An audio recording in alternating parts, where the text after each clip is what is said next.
Assalamualaikum warahmatullahi wabarakatuh. Waalaikumsalam warahmatullahi wabarakatuh. Baik, kami dari PT Agrapana atau ATC, saya akan mewawancarai kepada peserta yang kemarin mengikuti training latihan fiber optik dan uji kompetensi. Sekarang saya sudah bersama narasumbernya atau peserta yang kemarin mengikuti pelatihan. Nah, ini dengan Ibu siapa? Nama saya Aulia. Oh, nama Ibu Aulia Rosiana Widyardani, SPD. Oh ya. Dengan Ibu Aulia. Baik, saya akan mewawancarai sedikit, Bu. Apakah boleh? Ya, boleh. Nah, kemarin kan Ibu mengikuti pelatihan fiber optik. Ya. Nah, di situ perasaannya itu gimana sih saat mengikuti pelatihan fiber optik itu? Saya itu sangat tertarik, sangat antusias sebenarnya, walaupun ada suara teng teng teng. Nah, itu tapi saya tetap tertarik, tetap senang karena yang namanya teknologi fiber optik teng teng teng lagi tuh. Nah, yang namanya fiber optik itu kan teknologi yang sangat sedang booming, sangat sedang digunakan. Apalagi di mata pelajaran saya, terutama di WAN atau TJBL, teknologi jaringan berbasis luas kelas 2 itu saya yang ngampu. Alatnya sudah ada, tinggal kompetensinya aja yang saya belum ada. Nah, makanya sangat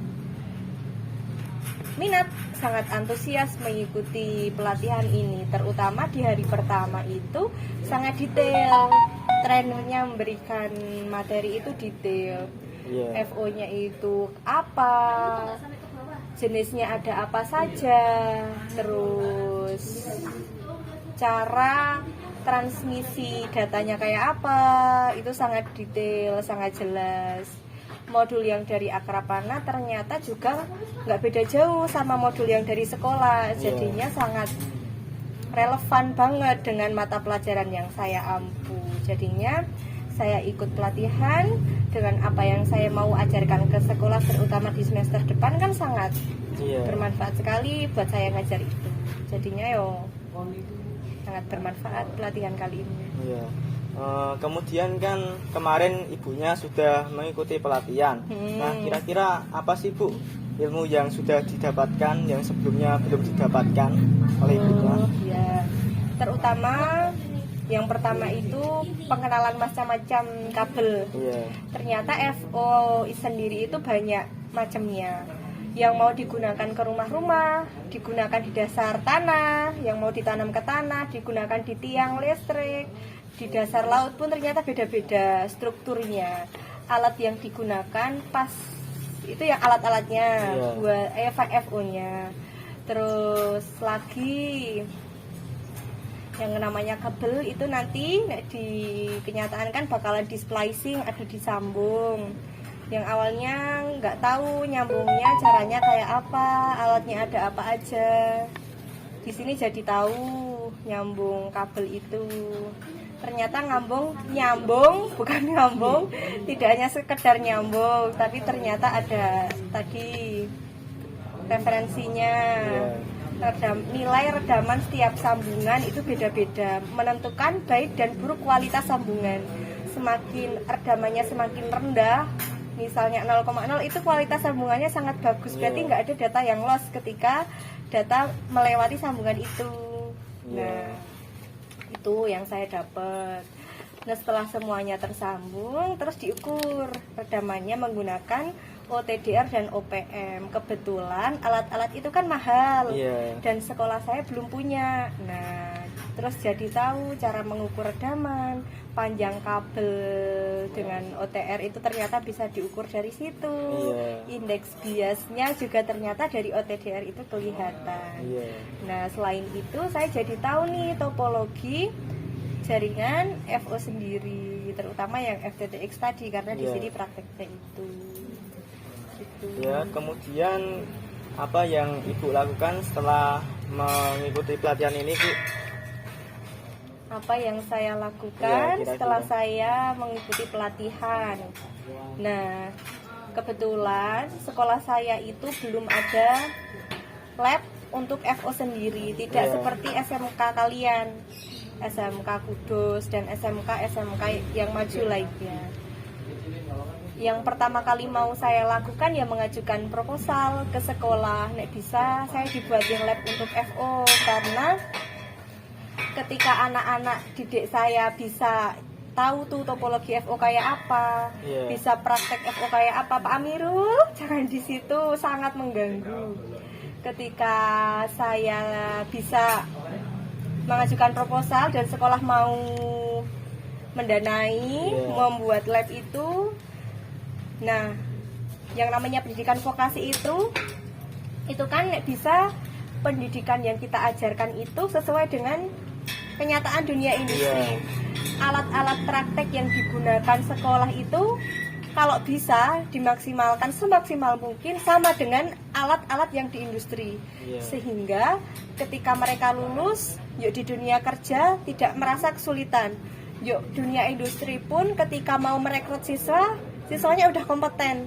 Industri nggak susah untuk mencari orang-orang yang ahli di bidang FO terutama. Nah, itu yang pertama kali akan saya lakukan ketika sampai sekolah. Nek bisa ya saya dibuatin lab FO nih, alat-alatnya dilengkapi nih. Nek emang sekolah nggak ada biaya, nanti mungkin saya mau ngajuin nih kemana gitu, ke Akrapanan lah atau kemana, atau ke Telkom atau kemana yang kira-kira bisa tuh ngajuin, yang bisa mendanai kami buat itu tadi membuat lab.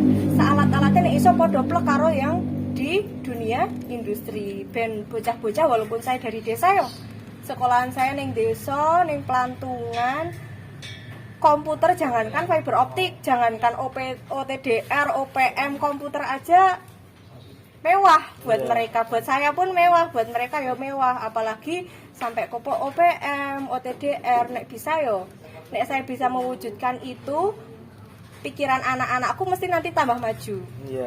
Terus pengetahuan mereka mungkin tambah luas. Nek udah gitu kan mereka nek udah lulus, udah bisa punya keterampilan, otomatis kan semoga ekonominya meningkat, bisa mengembangkan daerah saya sendiri, daerah Pelantungan sendiri, semoga bisa maju. Jadinya pertama kali saya melakukan iso lepe saya dibuatin. Nanti masalah saya bisa ngajarin apa enggak, saya bisa telepon jenengan, bisa telepon Pak Amirul, bisa telepon siapapun yang ahli, pokoknya infrastrukturnya nek bisa saya dilengkapi dulu. Gitu ya. Kemudian yang terakhir, harapan Ibu untuk pelaksanaan pelatihan ini kedepannya gimana ya Bu? Pelatihannya